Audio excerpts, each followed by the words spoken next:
right?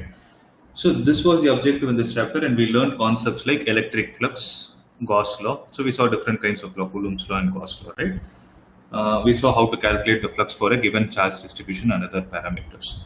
Similarly, in electrostatic potential and capacitance, we concentrated on the topics like we try to understand what exactly is the potential energy of a system where charges are present. What does an electrostatic potential actually mean? What is a capacitor? Capacitance, how to calculate the capacitance for different types of capacitors. That's what we concentrated upon. So this was done end to end, right? Similarly, we discussed current electricity. So in current electricity, it was a slight change. Here we try to put the charges in motion. So we can put the charges in motion by applying an external force. Anything in motion needs an external force. By applying the electric field, the external electric field, we try to put the charges in motion, and we studied different properties that were followed. Right. So that's what this chapter was all about. So except potentiometer, we have discussed everything. So potentiometer, it is slightly difficult for me to explain in virtual medium. So I'm holding that topic alone. Okay. So totally, if you see, out of the 70 marks for your course, as of now, we have completed for 16 marks, keeping the potentiometer concept aside.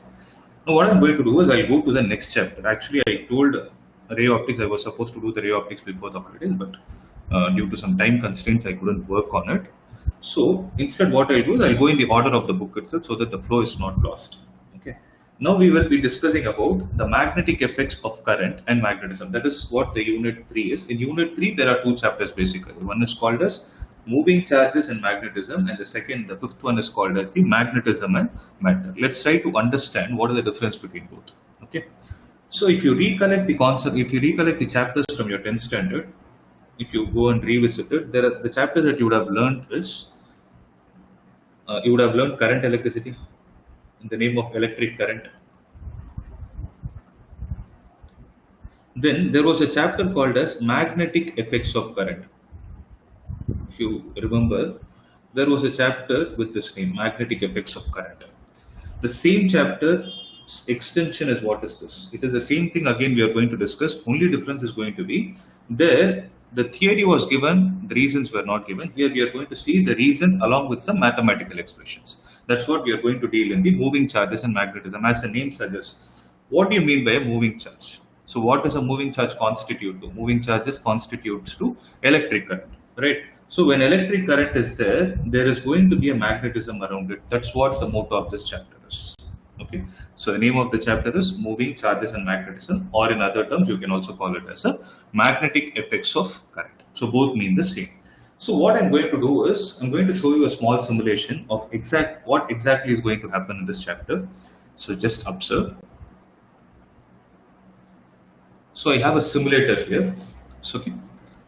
So I hope you're able to see this. So in the simulator, I have a bar magnet. So obviously a bar magnet is going to have two poles, the north and the south pole. And how will you be able to test whether magnetic field is present around it or not? So what is the device we can use? So one of the methods of testing it is by dropping some iron filings. If you drop some iron filings, you will see some piling up things. Or else the other best device that we can think of is a compass. So what is a compass actually? Compass is a small magnetic dipole. See, it is similar to electric dipole. Okay, dipole means, have this in your mind, dipole means two polarities.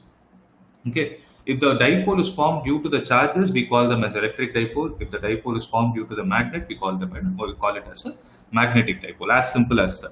So you would have learned in your 10th standard, a magnetic compass is nothing but a small magnetic needle that is present, which responds to the magnetic field.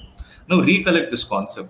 In our second chapter, we discussed this point. When a dipole is placed in external electric field, it starts experiencing torque. When, I'm repeating it, when an electric dipole is placed in an external electric field, it starts experiencing torque, means it starts rotating. So in a similar way, when a magnetic dipole is placed in external magnetic field, it should experience torque. So it starts experiencing. See, if you're able to see, it is undergoing a simple harmonic motion when I'm moving it. It is not because of the force that I'm applying. It is because of the magnetic force that it is experiencing. So it is going to be present. So the way to test whether magnetic field is present around a particular material or not is by using a compass. If the compass shows some deflection by undergoing the torque process, then yes, there is a magnetic field present around it.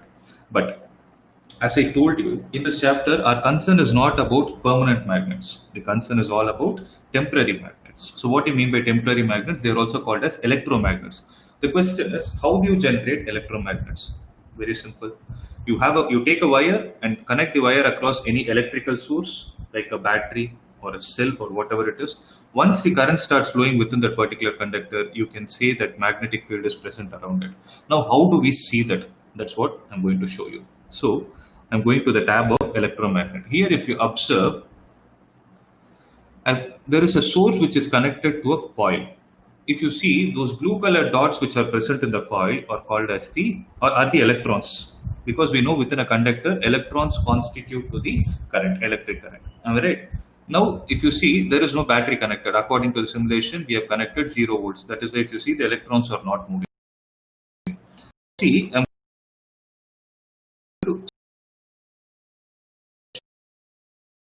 from 0 to 1 volt, you can see that the electrons started moving. Now I will increase it to 2 volts. 2 volts. Observe what is going to happen to the electrons. So when I increase it to 2 volts, so and one more point I want you to observe is the field around it. Okay, you can observe the field around it. That field is nothing but the magnetic field. Now I increase it to 3 volts. If you observe, the speed of the electrons is increasing only because of the factor that the electric field inside the conductor is going to increase. Now I increase it to 5 volt. Now I bring it to 10 volt. You see, you're able to observe the amount of electric current that is able to flow through it. So when I bring the compass here,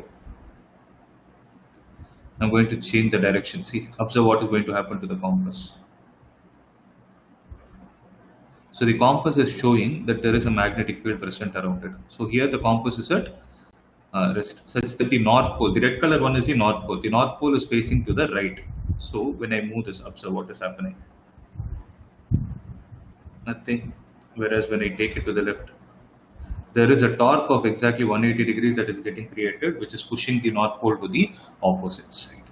Okay, so this is what the whole concept, whole chapter is going to be. Okay, that is why we call it as moving charges and magnetism. So tell me one thing: are you people clear till this step? Are things clear? You understood why we are studying this chapter? Yes, everyone.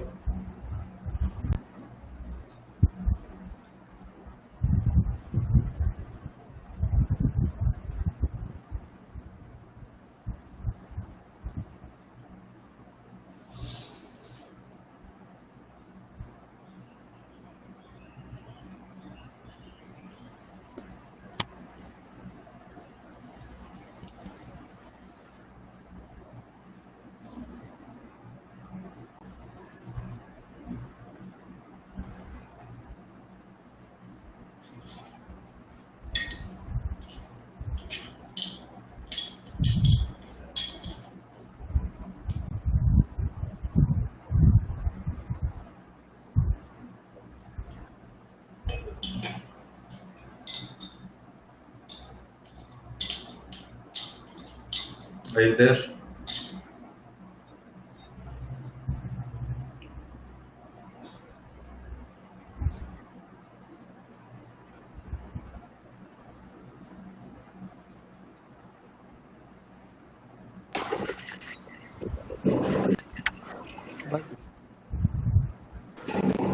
Hello. Oh,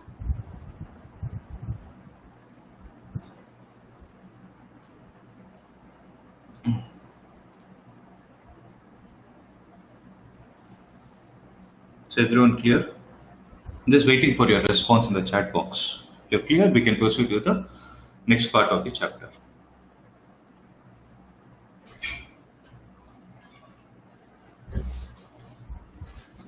Okay, that's good.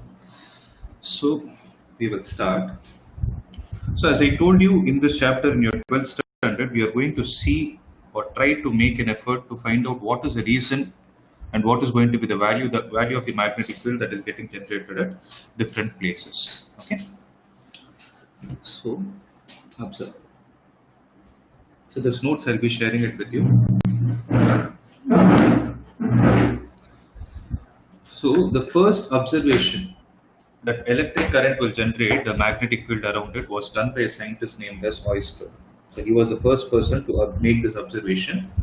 So he told that magnetic field will get generated, but he couldn't speak about what is the amount of, what is the magnitude of the field that is going to get generated. If at all it is getting generated, if it is a vector quantity, we don't know what is the direction in which it is going to get generated. Okay. So for that, there is a law.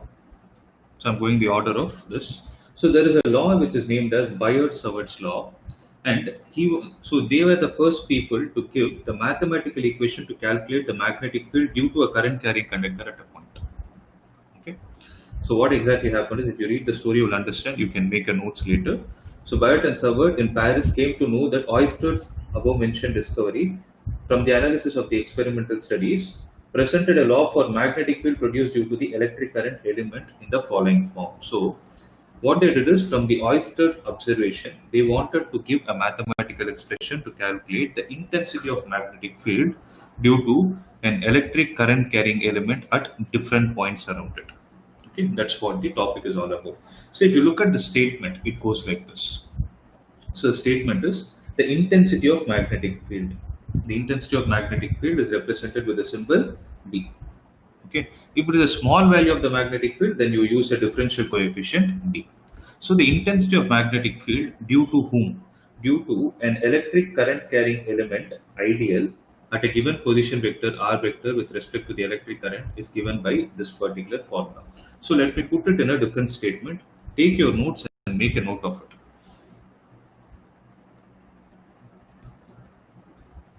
So the statement is like this. So you consider a current carrying element like this. There is a current carrying element, let me call it as AB.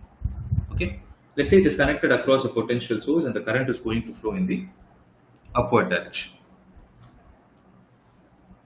So current is flowing in the upward direction. Okay. Yeah.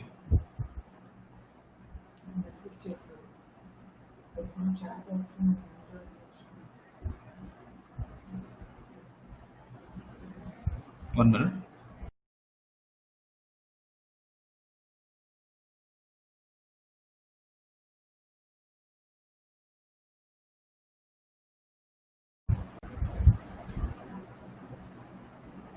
No. Rao, you are there? Yes, sir. Okay. So how many of you are using Android phone? Me. Oh. So you're not able to chat, right? Is it the issue? Yes, sir. Okay. Okay. So if you're not able to chat, then what you do is, when I ask you questions, you can unmute yourself and just say. Okay, immediately. Okay, sir. Okay? Yeah. Okay. Yeah, mute yourself.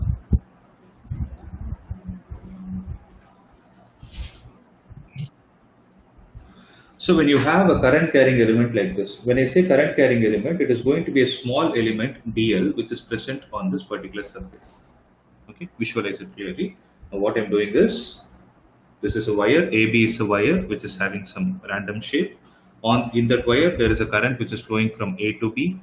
Okay, so there is a small current carrying element dl which is considered on that particular conductor. Then, if I want to calculate the magnetic field due to the small current carrying element at a point P, which is going to be at a distance r from this, okay, then the magnetic field at point P is observed to be directly proportional to the magnitude of the current carrying element. Okay, this is how the observation is made. Just like how we stated Coulomb's law. When we discussed Coulomb's law, I told you force is directly proportional to the product of the charges, right? In a similar way, this Biot-Savart law is going to be like this. The intensity of the magnetic field is directly proportional to the current that is flowing through the conductor I, and it is directly proportional to the length of the current carrying element. Okay, it is inversely proportional to the square of the distance of separation between the current carrying element and the point where you're trying to calculate the magnetic field. Okay, and it is also directly proportional to the sine of the angle between the current carrying element and the radial vector. Okay, it is directly so where should I define theta? This is what theta is all about.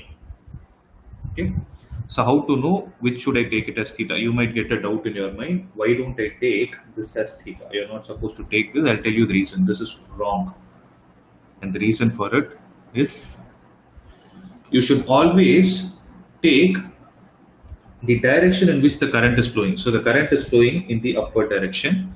So when it is flowing in the upward direction, you need to take a turn towards a point from the direction of the current. So when you take a turn, then this is the angle that is getting formed. Okay, don't make a mistake of taking the below one as theta. The reason I'm stressing on this point is sometimes in the questions they will give you the other value, but you're supposed to do 180 minus theta and solve the problem. So they will wantonly confuse you. So please be clear. So anyways, I'll stress this when I'm discussing problems also. So as of now, have this in your mind. Okay. Next is, I'm going to make them as a vector quantity. Now r is the distance, right? Now I'm going to make it as r vector. So what I'm going to do is r vector means I'm going to take the arrow mark in this direction. So the arrow mark for r vector should always be chosen in such a way that the initial point is always the current carrying element. I hope you're making a note of all these points. Okay, the distance from the current carrying element to the point P, if you take it as r, if you want to call it as r vector, then the initial point is supposed to be the current carrying element. If you take it, then this is going to be r vector. Am I clear? So there is r vector. Okay. If all these points are satisfied, then when you combine and write it, then dt will be equal to I into dl sine theta whole divided by r square. Okay, this is going to be the mathematical expression obtained from the proportionalities. Now, this dB, when you remove the proportionality symbol, then the constant that we are introducing is written as mu naught divided by 4 pi into dl sine theta divided by r square. Okay. So this mu naught divided by 4 pi has a value of 10 power minus 7. What is the unit? I'll tell you later. Okay. As of now, make a note till this point, and this is the scalar expression for magnetic field due to a current carrying element at point P.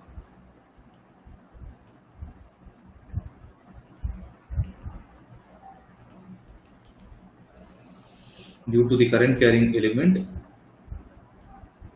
dl, due to the current carrying element dl, I'm sorry, not at point P, magnetic field due to a current carrying element dl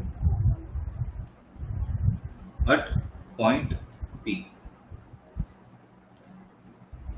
Okay, so I'm just giving you 1 minute time. If there is any doubt, you can unmute yourself and ask me any question if something is not clear.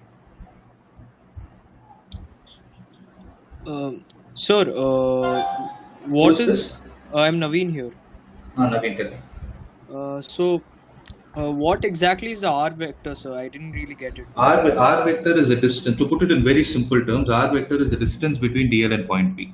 Point P is the place where you're trying to calculate the exact magnitude of field. Okay. Okay. See, point P need not be here. I can, if suppose I'm saying a question, I want to find the magnetic field at this point due to this current carrying element. Then the diagram is supposed to be taken like this. Then this particular vector will become R vector with respect to that question. Okay, sir. Okay, yes, so sir. what you have derived is a generic value. Mm-hmm. I've taken 1 point and 1 current carrying element. Okay, yeah, that's it. Anything else? Sir, and one more thing, I guess in that expression, I is not there. I mean. Yeah. I'm sorry. Thank you for that. Yeah, I is there. Ideal sine theta divided by r square. So dB is equal to mu naught divided by 4 pi ideal sine theta divided by r square.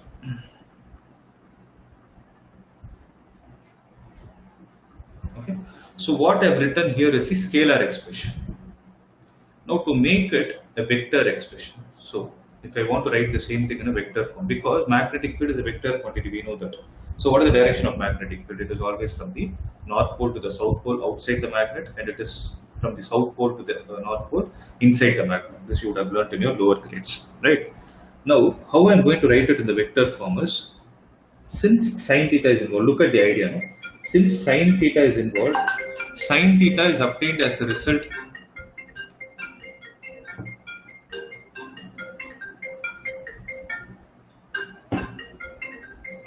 Sine theta is obtained as a result of the cross product. The question is, which two vectors are you going to choose to do the cross product? Okay. So here, if you look at the diagram, what are all the vector quantities that you have? One of the vector quantities that we have is dl. Okay, because current is not a vector, current is going to be a scalar quantity. Now I need to do a cross product between dl and, let's see, I'm going to do cross product between dl and r vector. Okay, but what happens here is, I'm writing the expression again. Observe, dv is equal to mu naught divided by 4 pi into ideal sine theta divided by r square. Right. If I want to do the cross product in the numerator, I have only one vector in my hand, that is nothing but dl. But how do I bring that r vector into the picture? For that, what I need to do is, I need to multiply and divide it with r. Observe. So mu naught divided by 4 pi I into, I can write it as ideal as a single term into r as another term sine theta. So I need to compensate the denominator with an r, so it is going to be r cube. Right. Now this ideal is going to be a, and r is going to be b. Now when you have ab sine theta, I can either write it as a vector cross b vector or b vector cross a vector. This is the point where we need to be very careful. So if this is the case, then I can write it as either ideal vector cross r vector or r vector cross ideal vector. Which is to be written is what we need to choose. Okay, I'll explain that concept. Listen to it. Now, there is a rule called as right hand thumb rule. Okay, so there are different rules you would have learned in your lower grades, out of which one of the rules is right hand thumb rule. Why do we use right hand thumb rule is, or when to use right hand thumb rule? So right hand thumb rule states like this. So statement is like this: if the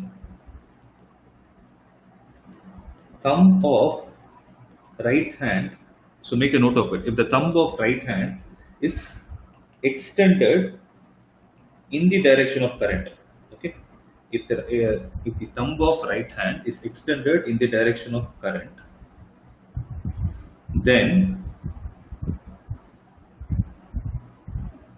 curling the fingers around the current carrying conductor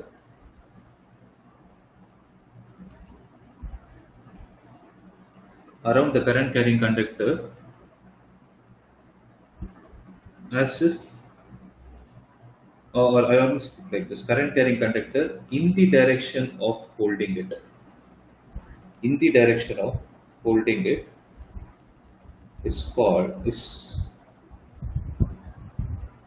in the direction of holding it, then the direction in which the fingers are curled, the direction in which fingers are curled gives the direction of magnetic field.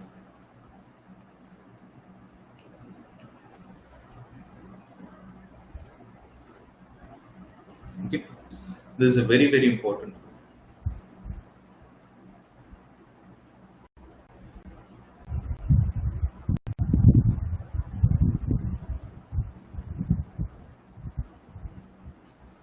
Okay, so what I'm going to do is, if you're finished, let me know in the chat box.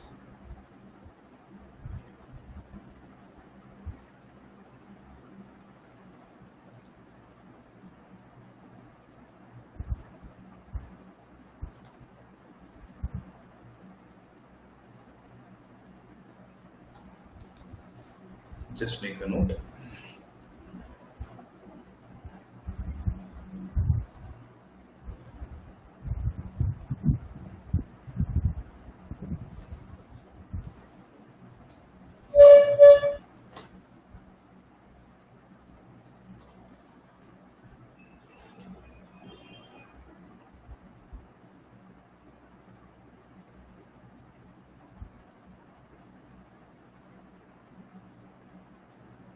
Okay. So I hope it is done. So let me explain what it exactly means.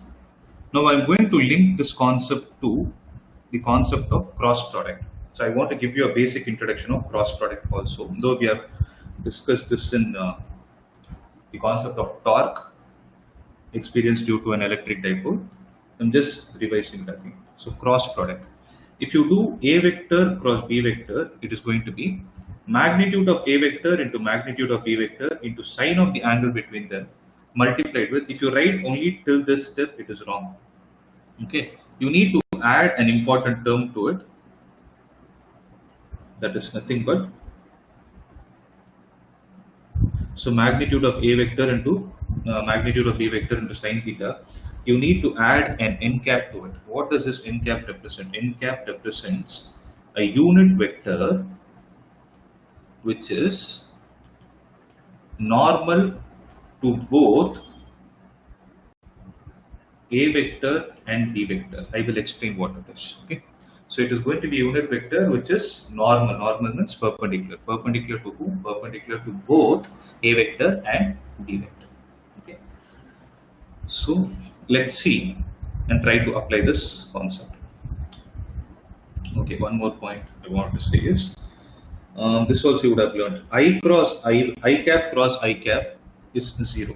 And the reason for it is I cap cross I cap is, according to this formula, magnitude of I cap into magnitude of I cap into sine of the angle between these two.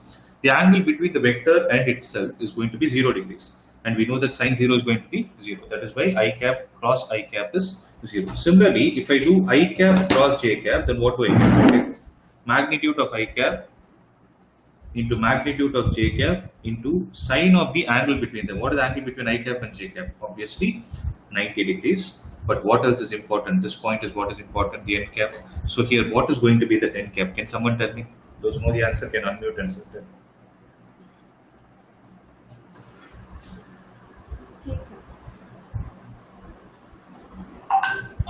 Sorry? K cap. That's K. So magnitude of I into magnitude of j into sine theta into, we write it as k cap. Okay. Similarly, if I have j cap cross I cap, it is going to be magnitude of I cap into magnitude of j cap into sine 90 degrees. Here the direction will change. That is why in the beginning itself I would have told you A cross B and B cross A, they both are not same. That is why the whole discussion is going on only because we don't know whether to write it as ideal cross R or R cross ideal. That's what we need to think and give an expression, right? So everything comes from the basics of your cross product. It is only because cross product is the one which involves sign in it. Okay. So why is it happening as minus k cap? Now let's see. A shortcut for you to remember is write down I, j and k in the anti-clockwise direction. Whenever you're doing I cross j, it is going to be k. Anti-clockwise is positive. Counter-clockwise is positive. Anything measured in the clockwise is negative. Okay, it's negative. That it means when I do I cross j, from I to j, I have to come in the counterclockwise direction. So that is going to be k cap. Similarly, j cross k will be I. Similarly, k cross I will be j. That is how you remember. Similarly, if I do it in the clockwise direction, then I cross k will be minus j. So I cap cross k cap will be minus j. Okay, I would suggest this to be used whenever you are facing a problem in vector. Similarly, k cross j will be minus I. So k cap cross j cap will be minus a, and similarly j cross I will be minus k. So keeping all these factors in mind, let's try to analyze. Okay. So before that, let me explain what exactly does right hand thumb rule mean. So I'm switching on my video. Observe.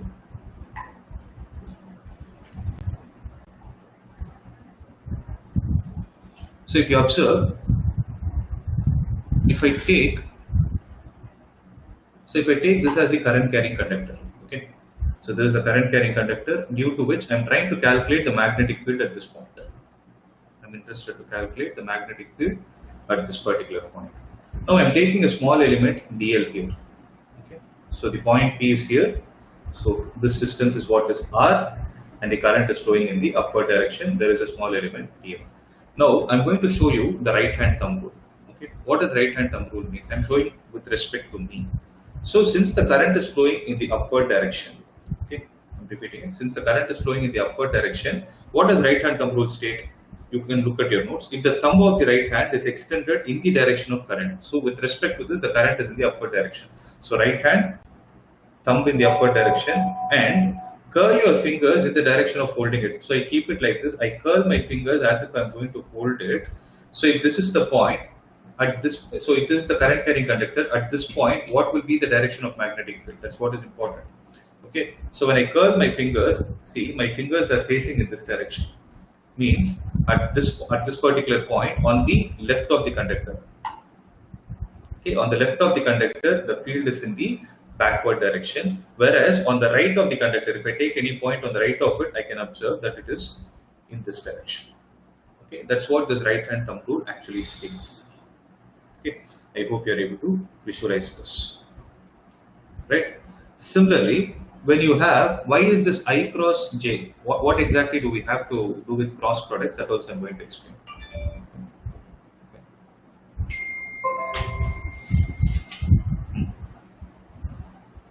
So suppose I'm taking two vectors like this. Okay, this is I cap and this is J cap. Now when you're doing I cross J, okay, whenever you're doing I cap cross J cap, means here also you need to use your right hand, but in a different perspective. I cap cross J cap means you're walking in the direction of I cap. From I cap, you need to take a turn towards the second vector. Okay, you need to take a turn towards the second vector in the shortest direction possible. This is a very important point. Okay, this I cap, this J cap, I can go in this direction also. So when I say you need to take a turn, you need to take a turn in such a way that they become a single object.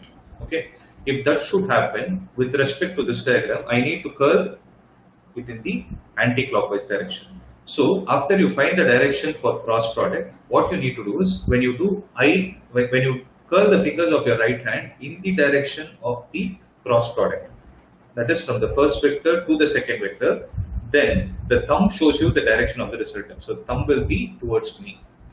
Whereas when I do J cross I, from J I need to turn towards I. So what is the direction going to be? It is going to be clockwise. When it is going to be clockwise, the direction of the resultant is towards you. That is what that N cap is actually. I hope you are able to visualize what it is. Right? I hope you are able to visualize these things.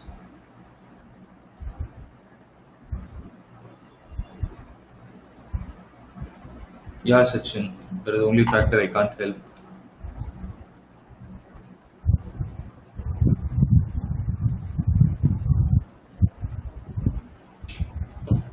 You couldn't see me?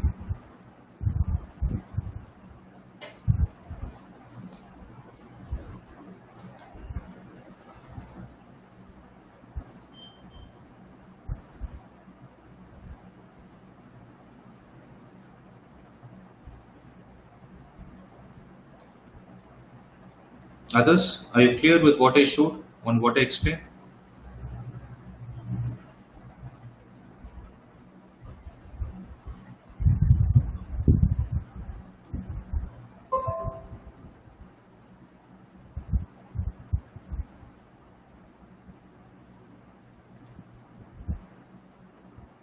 Okay. So keeping these factors in mind, so I hope everyone is clear.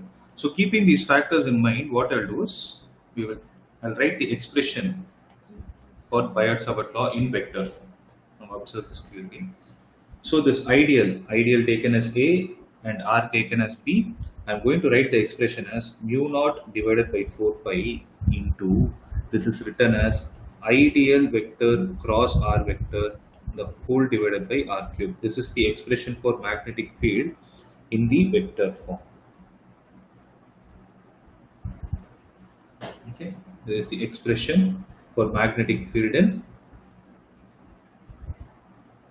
vector form. So this is what is Biot-Savart law in vector form also. Just like how you learned Coulomb's law in vector form, here we are seeing Biot-Savart law in vector form, as simple as that. Okay. So why this ideal cross R? Because I will tell you. See, if you look at the way the diagram is considered, so if you look at the way I have considered the diagram, So with respect to the current carrying element, the point P is considered on the right hand side. Now you can use your right hand thumb rule and tell me in which direction is the magnetic field going to be at point P. Use the right hand thumb rule.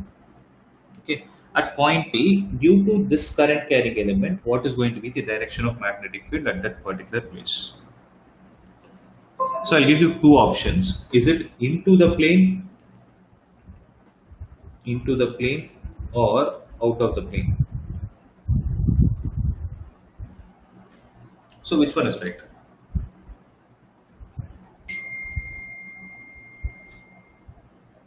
Anyone who knows the answer can unmute and speak. Yeah. Now who's speaking? Shriharini, your voice is feeble. I'm not able to hear you. So you're saying into, right? Okay. So the answer is into the plane. Yes. Because just try to apply the rule which I told you, you'll understand. Okay. So at point P, it is going to be into the plane. Okay. So the symbols that are used for into is an into mark with a circle around it. If suppose you want to symbolically represent out of the plane, then you put a dot and a circle around it. Okay. So this is the way. And other way to observe this into the plane is by using the cross product. I'll give you a justification using the cross product also. So what I'm trying to tell you here is, if at all you want to solve a problem which is based on Biot-Savart law, it is not necessary that you need to use only right hand thumb rule at that particular place. You can use either right hand thumb rule or cross product. Both will give you the same result. Now how to do this cross product? So for that I will take, now observe clearly. So when I have a current carrying element, the current is flowing in the upward direction. If I take this distance to this small element to be dl, this is the point, and from dl to this point, I've taken this as r vector, and this is the direction of current. So what did I say dB vector is equal to? So dB vector is equal to mu naught divided by 4 pi into ideal vector cross r vector, the whole divided by r cube. Okay. Now, one thing is clear in our mind, right hand thumb rule is the main rule that is used to find the direction of magnetic field due to whom? Due to a current carrying element. So, right hand thumb rule told us that the magnetic field at this point is supposed to be into the plane. Okay. Now, I will try to write the other combination also. dB vector is equal to mu naught divided by 4 pi. I will write it as, you might get it out, why don't I write it as r vector cross ideal also? That also I'll show you. So dB will be equal to mu naught divided by 4 pi into r vector cross ideal vector divided by r cube. I've just written the reverse. Now I'm going to approach this using the concept of vectors. Okay. So what are the two vectors I have? One is ideal. So ideal vector is in which direction? Ideal vector is in the upward direction. Okay. Upward direction is generally taken as y-axis. So y-axis means positive y-axis is going to be positive j cap. Okay. To make things simple, what I will do is I will take this this P point exactly parallel in this way. I will take it like this, so that things are easy only for understanding purpose. If I take this is the case, then what is the direction of r vector? So I told you, right? Whenever you are taking r vector, you need to mention the direction. You should take the initial point as the origin, that is the current carrying element to be the origin, P to be the direction in which the r vector is there. So r vector is in the direction of ik. Right. Now I am going to use these. I'm not concerned about magnitude. I'm only concerned about the direction. So dB vector will be equal to mu naught divided by 4 pi into ideal is in which direction? It is the direction of j cap cross r vector is in the direction of I cap divided by r cube. We are not concerned about it. So something into what is this j cross I? So j cap cross I cap is minus k cap. So is vectors also supporting our answer? Minus k cap is always into the plane. It is always away from your paper. So plus k cap is towards you. It is always outside the paper towards you, right? So on the right hand side, you got into mark. This is another way of explaining. Okay. So this is the concept I'm going to use throughout the chapter for you to understand better. I'm going to use only vectors, though right hand thumb rule is the major rule. Vectors will help you solve the problem in lesser time. Okay. So it is going to be minus k cap. Whereas when I use r cross ideal, what would have happened? I would have got I cap dot j cap, which is going to be plus k cap. Means this is contradicting the right hand thumb rule. That is the reason why I had to choose only ideal cross r, not r cross ideal. Okay, that is why this concept is eliminated. We are not supposed to use. So please make a note of this point. If there is any doubt, let me know.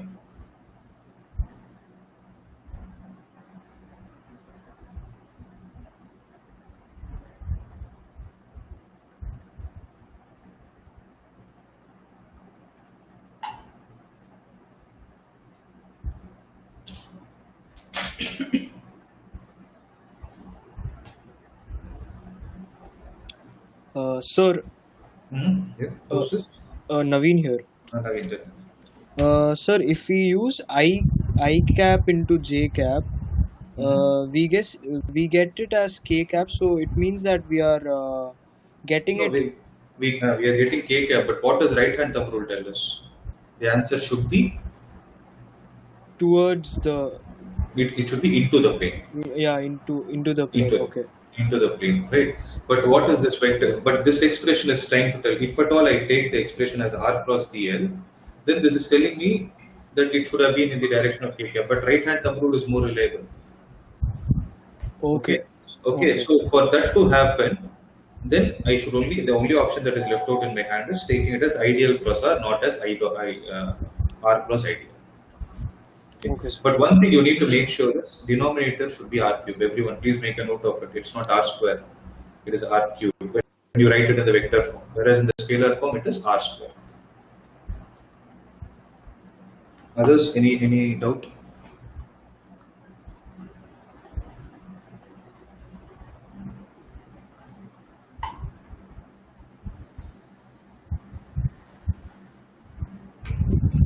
So if there is any doubt, let me know in the chat box.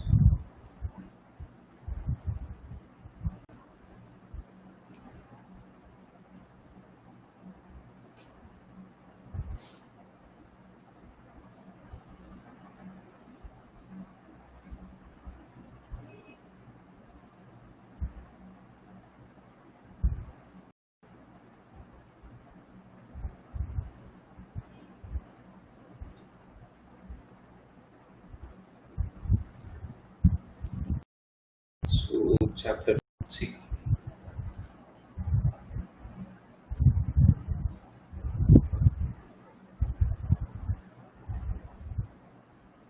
Now based on this, Bayes-Savart law, we'll do a problem.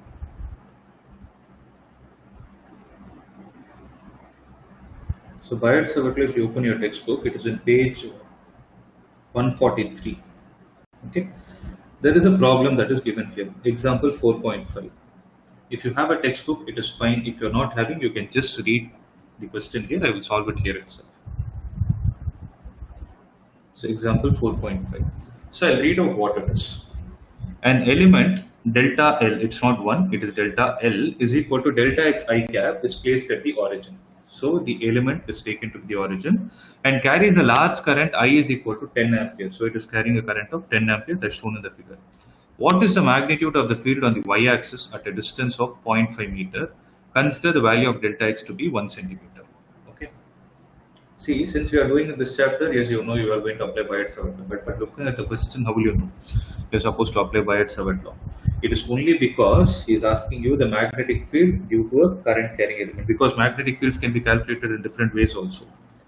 So when you have a current carrying element and magnetic field is asked, it is only Bayes-Savart law that is going to help us. So what does Bayes-Savart law state?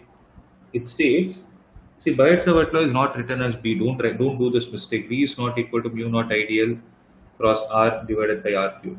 It is only dB. It is because you are taking a small element. DL is taken into picture. So always ensure that the expression is written as dB, not as B. So dB is equal to mu naught divided by 4 pi. There is a constant. I am supposed to tell you the units for it. Remind me. So mu naught divided by 4 pi into I into dl vector cross R vector, the whole divided by R cube. Right. I can either take it like this in the vector form, or if I take it in the scalar form, I can use mu naught divided by 4 pi I into dl into R. ideal sine theta, ideal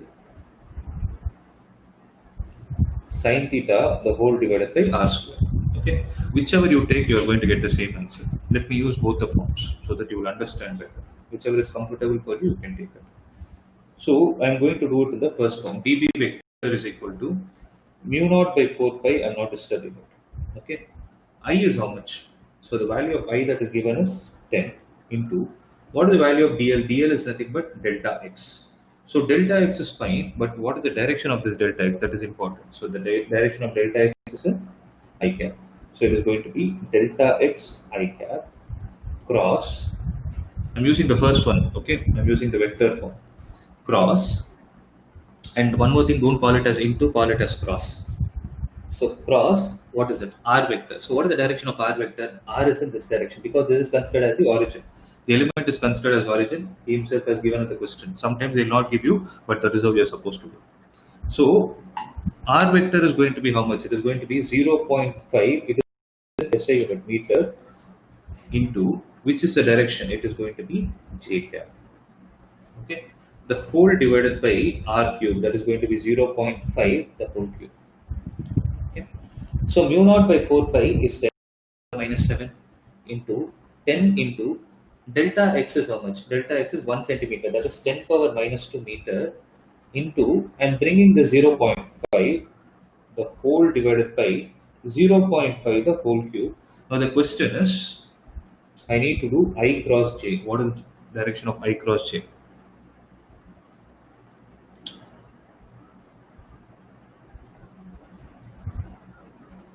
What is I cross k's direction? Sorry, j's direction.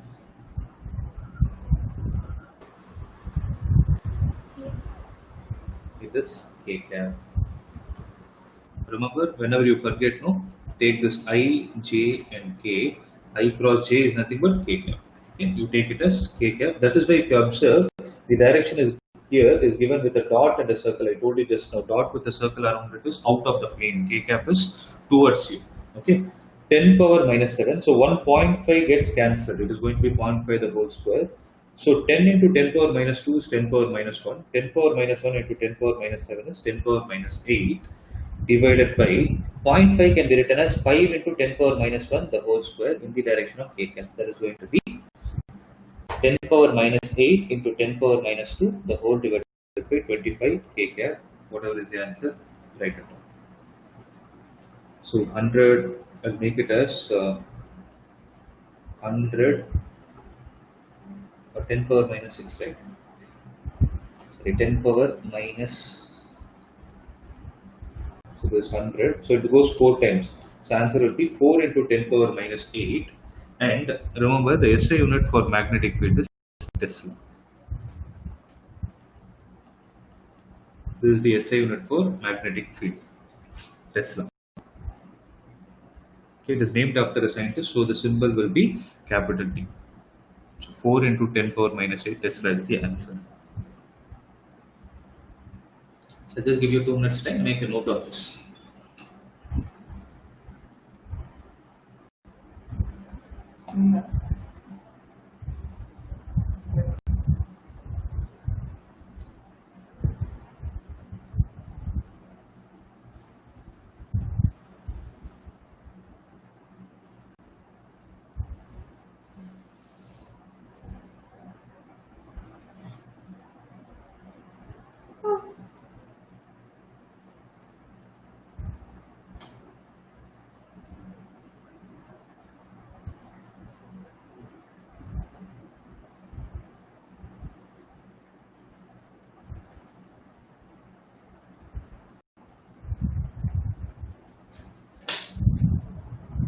Are done?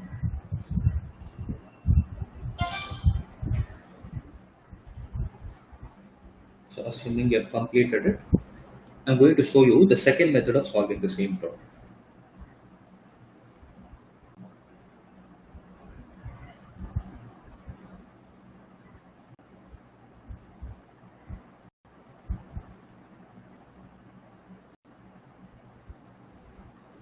So what is second method state? It is just going to involve sin theta as an extra parameter.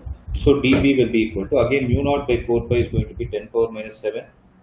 I is 10 ampere. dl is 0.1, that is 1 into 10 power minus 2.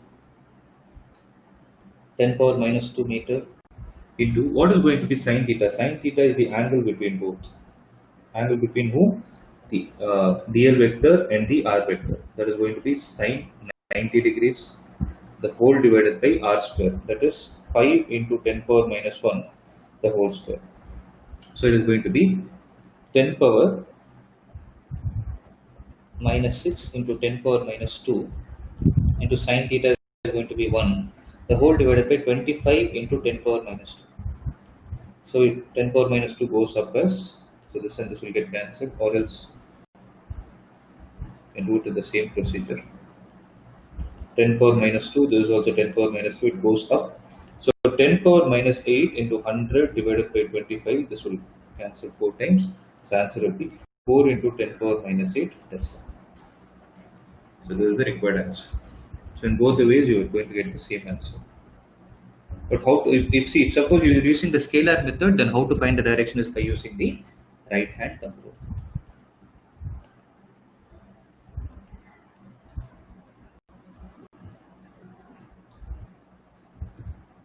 Clear?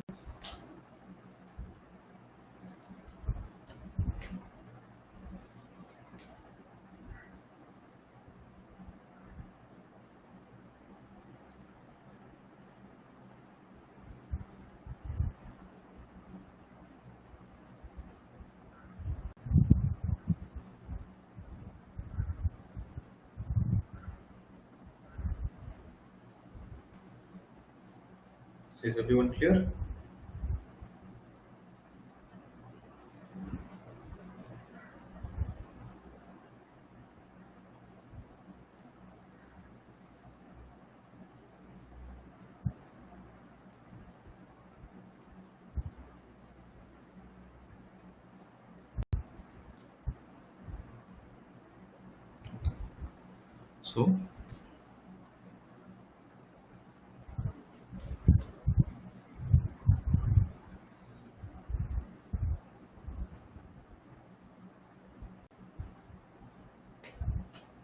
So this is all about Biot-Savart law. There is no problem in the exercise where you can do a problem based on this. The next one is going to be, so next class what we are going to see is, we will see the applications of Biot-Savart law. That is how to apply this Biot-Savart law to derive the expression for different shapes of conductors. That's what we are going to see. So I want you to concentrate on this particular topic. Okay, revise it before the next class so that there is no confusion. If there are any doubts, first get it clear and then we can start. Okay, so I'll see you all on Wednesday.